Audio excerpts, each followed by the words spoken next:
I'm Boom. I'm Charles. This is Fab to Flab. Flab to Fab. I cannot get it. I still cannot get it. This is Flab to Fab, episode 6. That's why he's here. He gets it right. So today's topic would be more clothing related. It's a big issue for anybody that's overweight, anybody that's obese, certainly. What kind of experiences have you had with clothes shopping? So growing up, they didn't really have any of the big and tall stores that they have now. Mostly had to shop at Walmart. That was kind of closed. We had a JCPenney. That was too expensive. So my options were always just very limited. Also, and it may just be the fact that, growing up too, but because of large, clothes just, they didn't really fit me that well. Because you could get things for people who are large or things for people who are tall. Not a lot of mix. So I always wind up with clothes that were very baggy. It's a trend I continue today because I'm so used to that now. Wearing tight clothes is actually very uncomfortable for me. I have a bit of claustrophobia, and that is actually something that kind of sets that off now. And I just feel very restricted. Yeah, I'd say same. I've always had clothes where the crotch or the inseam hangs way down too low, like close to the knee. The butt never seems to be the right shape or size. Like the butt will be really short as far as bottom to top, and then it'll be really like overly wide. Shirts I'd rather go bigger than, because I think I normally wear 2X and 3X, and even if it's a little baggier, I'd rather go baggier than have it compressed because it'll always be like the wrong length. One of the things I hate, especially now, the last year and a half, my belly hangs down, like over my belt. Before, when I was in my 20s, my gut stuck straight out and it didn't hang over my belt line. Now that happens, shirts are not long enough, and the bottom of my belly will be seen in public. Which is always unsightly. They call that Dunlap's disease. Dunlap's disease? Yeah, because your stomach Dunlapped over your belt. Oh. Yeah. I've had that problem for a while. So I don't even remember how long I've had that, but always been one of those people that always just tucked in a shirt. And now I really do it. Right now my shirt's not tucked in, but I actually have another shirt underneath that is tucked in. Yeah. Just for that specific reason. I'm doing that now as well. I wear a lot of undershirts. I'm not doing it right now, but wearing nicer clothes for work and different church situations, things like that. I've gotten really used to wearing undershirts that are tucked in. And I've always had to wear belts because, again, the size is never right. For me to be able to get something long enough for my legs, I have to get something ginormously big around at the top. So I've always had to wear belts, but I like my belt to be super tight too. So I'll tuck in my white shirt, crank that thing down like it's going through a hurricane, and then just put a normal shirt on over. Well, that's getting a little better. The pants I'm wearing now, they fit the waist just fine. For the most part, again, I guess they do assume some sort of a little bit of a stomach wrong or something. I don't know. They do have a very low crotch on these pants. So I thought that was kind of weird. Where'd you get your pants from?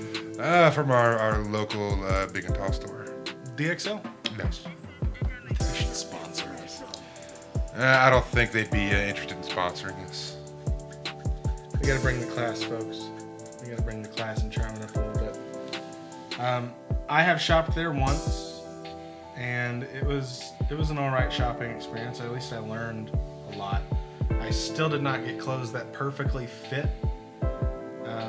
But they fit better than normal. I actually found out, and they said that a lot of fat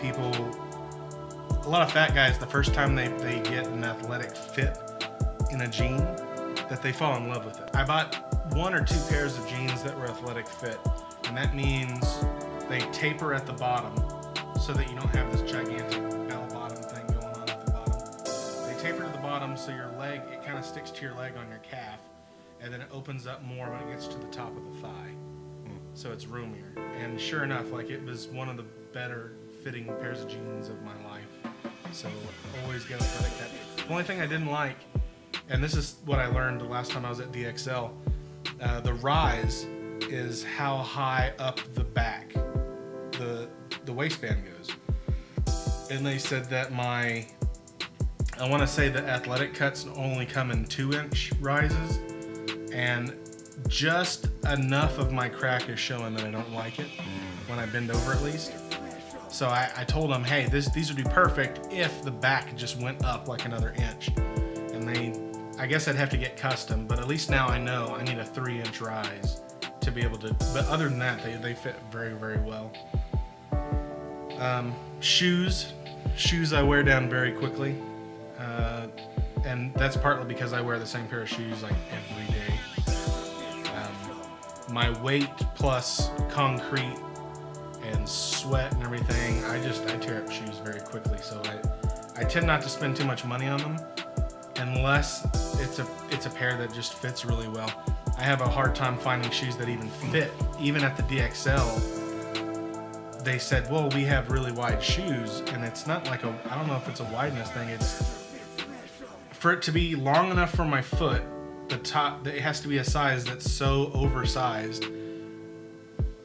Like, okay, hold on. That was backwards. For me to be able to get my foot into the main hole, I have to get a size that's too long. Like a size 15, I can slide my foot into the hole. If it's a size 12, which is what I need to be wearing, I think, I can't get my foot in the hole in a lot of them. So, I'm willing to pay more money if I can find a shoe that allows me the right length and one that I can get on very easily. I've actually had really good luck with the shoes, especially at DXL. I'm willing to pay the money, and I've got really wide feet too, so they're large overall. I've been having good luck with the shoes. I'm paying a little more, and they last me longer. Of course, I do now own 3 pairs. One I don't really wear so much. I bought it because I thought it'd be great. It had that memory foam in it, which I thought was awesome. And it was very comfortable at first, but after a little while, especially living in the desert where we get hot and sweaty, I noticed the memory foam kind of bunched up and kind of got in between my toes, and that just drives me nuts. So I don't wear those so much. But I do have those, and I have shoes for work. So I think spending them extra money for separate shoes, for everyday wear and work at least, definitely you get your money's worth. You increase the lifespan of both pair.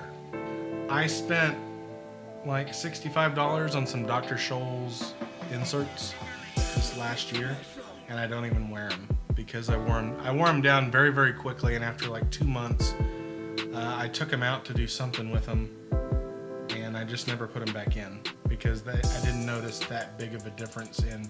I even did like the sensor where you stand on it and it tells you which ones to buy. I bought the ones it told me to buy.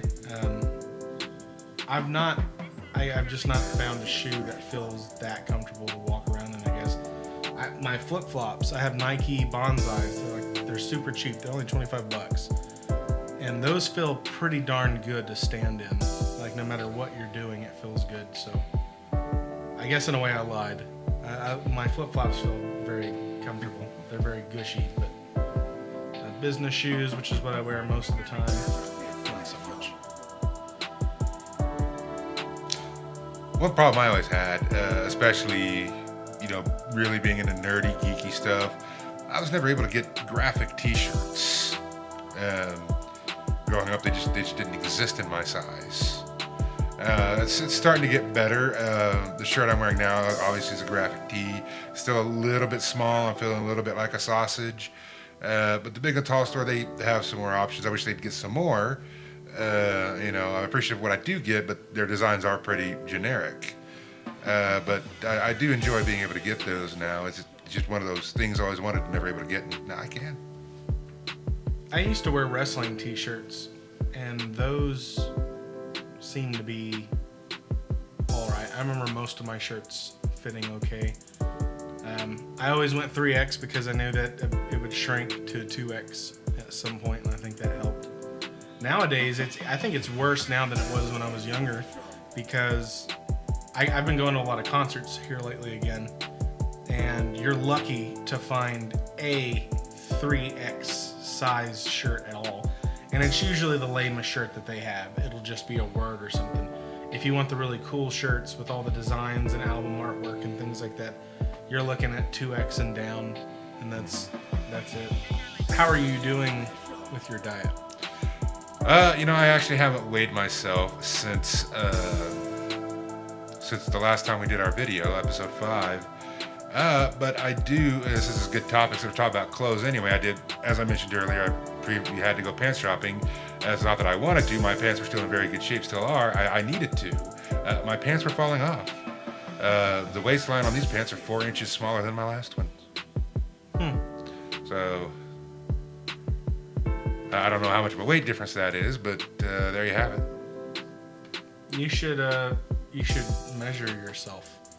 Actually, I need to do it myself. I bought a little sewing kit, cloth, ruler measuring thing, and I was going to start taking my measurements too.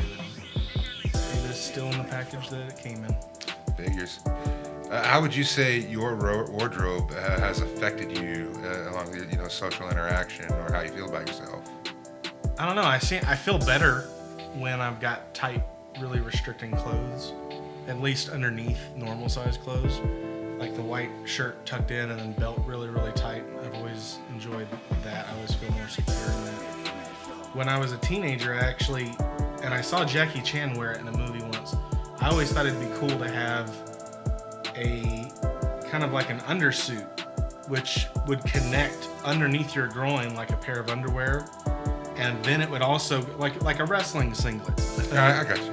That way, because there were times where like I used to wear undershirts that looked like tank tops, and like sometimes they'd look like a bra if you could see them, and then other times they weren't long enough and they'd slip up. And I thought, man, if you could have something that went in between your legs, like it was a singlet and it had no choice but to be held right there and hold all this and restrict it, I think that'd be really cool. You? What about do you feel like your wardrobe affects the way you feel about yourself or interact with others?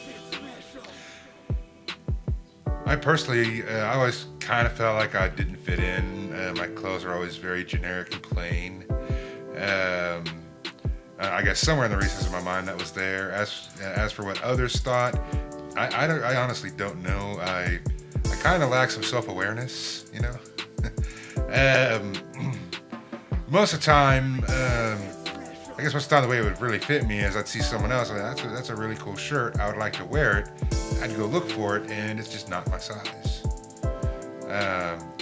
But as for how other people looked at me, I honestly couldn't say. I think socially, it's only ever affected me really when I need to wear someone else's clothes. Something happened to mine. They're either wet or they were destroyed or whatever.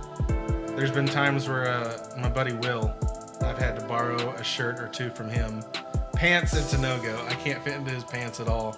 But a shirt, I can stretch down and kind of make like a baby tee out of all of his band t-shirts. There's been a couple of shirts where he just gave them to me because they never fit him Afterwards. right again. But other than that, I've not.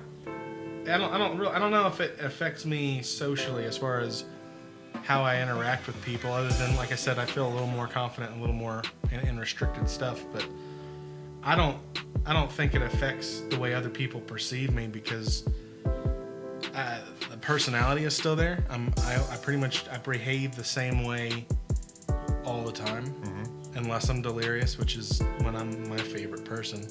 I'm always the same person. I don't think my wardrobe really affects my interactions. We don't have a scale today. No, I didn't bring mine, and Boom still has not procured a battery for his. Multiple batteries. That's part of the reason why I don't. It's just it's like hearing aid batteries, the ones that already cost like $7 a piece, and there's a multitude of them that you need to change out. It's stupid. What kind of batteries does yours use? Just AA's? Yeah, I think mine's just AA's or AAA's. I should have taken that into consideration when I got that scale years ago. I actually like yours better because of the LED. You can use it in the dark. And mine, you have to have a light on. Last time I weighed myself, I was slightly going up. I think I was back into the 130s, but I think I've stayed in the 130s this whole time. I have one of those, I wanted to say Vigo, something.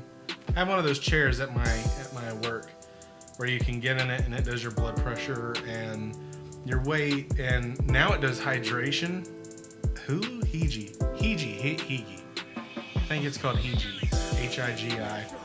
Anyway, there was this thing at the end where you put your fingers on these bars, and it would send electricity or something through your body, and it would tell you your body fat percentage and all that. And now it does hydration, but I don't know how well it does it because I don't drink water hardly at all. Like there's usually one time of the day where I'll drink maybe 32 to 64 ounces of water in that one go, and then I generally don't drink the rest of the day. And that machine said that I was hydrated. As long as you are. I think that's a weird thing that I can't imagine a whole lot of people wanting to know if they're hydrated or not if they're jumping on that scale. It doesn't seem like something that would come across your... The reason why that's important, and I've not looked up the science behind it, so I don't really get it. But people large, especially as large as myself and perhaps you, as you begin to lose weight, your skin becomes really flabby and just kind of hangs and sags there. Something about having a lot of water helps make that go away. That's what I've been told. Do you think the water would just fill in the skin like the fat was still there? No, it's not filling the skin. Somehow it helps tighten the skin up. Like I said, I haven't done the science. It seems kind of wonky to me. I've not researched it. It could be true, but that might be why that's there. I don't know. I mean, if you're figuring your way in yourself, then that might be something else you're interested in. I see a lot of people with when they do that weight loss, they have the flabby skin.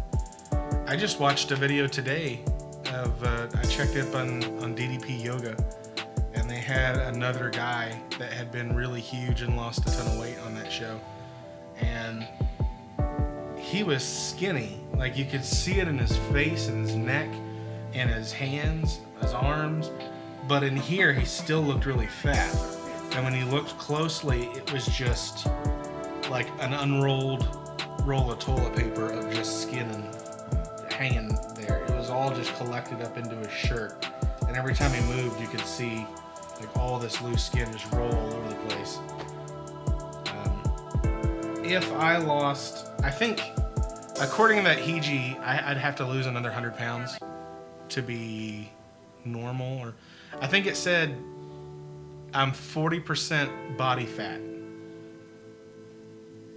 Well, that's close to half, though. I don't know. It seemed like 2/3 of me was lean and 1/3 of me was fat or something like that.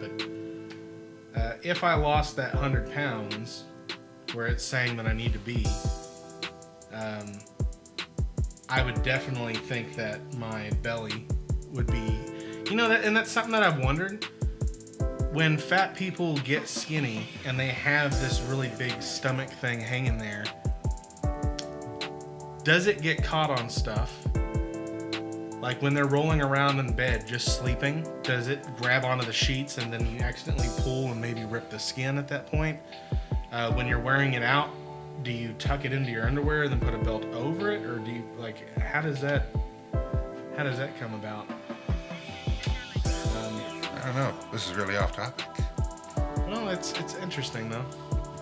It's something that we, if we're lucky and we work hard enough, it'll be a problem that we have. Well, I'll either find out the water thing is true, and I'll redouble my efforts to start working on that now, or I'll be going the surgical route. I don't know if I could ever do surgery, ever. I just don't want. Never had surgery. Don't want surgery. I would just hope that the skin doesn't bother me that bad. I would not mind having the loose skin there that much unless it would actually get caught. Like up underneath here, underneath your arm where your boob kind of connects to your back. If that was just a giant flip of skin that every time I moved my arm up, it would drag and hurt, then I would probably be up for some surgery. But if I didn't experience that, I would just go with the Shar-Pei look. Well, no weigh-in. Unfortunately. But let us know if you've had any problems with shopping if you're overweight like us in the comments. Be more than happy to talk to you about it. Follow us at Twitter at RealFlapToFab. I have been out of town. Have we had a lot of comments? As far as I know, we have had 0 comments. Oh, you guys are slipping. Well, we need comments. So put some comments down there. And if you enjoy the video, please give it a like. And if you like what we're doing and you haven't done so already, please subscribe. Yeah.